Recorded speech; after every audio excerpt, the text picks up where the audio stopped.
ҳар шахсро зарур аст пеш аз интихоби касбу ихтисос фикр кунад ки аз он чӣ мехоҳад ва ё ба ин касбу ихтисос меҳр дорад.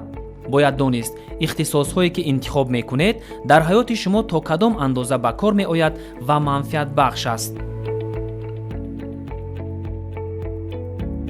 имсол дар имтиҳонҳои марказонидаи дохилшавӣ тавассути Маркази миллии тестӣ назди Президенти Ҷумҳурии Тоҷикистон иштирок хоҳам кард.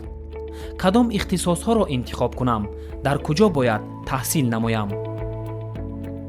бояд донед ҳар яке аз 5 гурӯҳи ихтисосҳо вобаста ба қисми имтиҳонҳо 4 ё 3 фан дорад. ҳатман сатҳи дониш ва маҳорат, шавқ, истеъдодатонро дар мадди назар гиред. вазъи саломатии худро пеш аз интихоби ихтисос ҳатман ба эътибор гиред. ҳамчунин ба назар гиред ки оё ба ин касбу ихтисос завқу ҳавас доред. талаботи бозори меҳнат, маслиҳати падару модар ва устодонро ҳам ба ҳисоб гиред. муассисаҳои таълимӣ, донишгоҳу донишкада, коллеҷҳо дар ҷумҳурӣ хеле зиёданд. аз ин рӯ донистан зарур аст. макони ҷойгиршавии муассисаи таълимӣ, мавҷуд будани хобгоҳ, китобхона ва толори варзишӣ. дар ҳолати интихоби таҳсили пулакӣ ҳатман бо волидайн машварат кунед.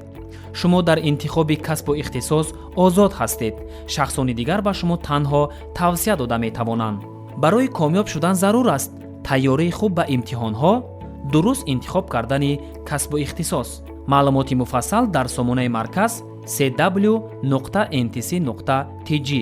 маркази миллии тестӣ назди Президенти Ҷумҳурии Тоҷикистон.